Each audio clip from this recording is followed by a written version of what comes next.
Tired of competing with countless buyers and want a direct line to your dream home? Let's jump into how to find for sale by owner properties, or FSBOs, right on Zillow. First, head to Zillow.com, see that big search bar. Type in the city or area where you want to buy a home.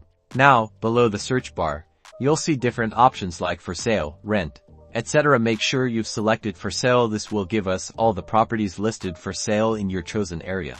Next, and this is the key, look for the All Filters button, usually located on the right-hand side of the screen, right above the search results. Click on it. This opens a treasure trove of options. Scroll down until you see listing type. This is where we'll find the FSBO filter.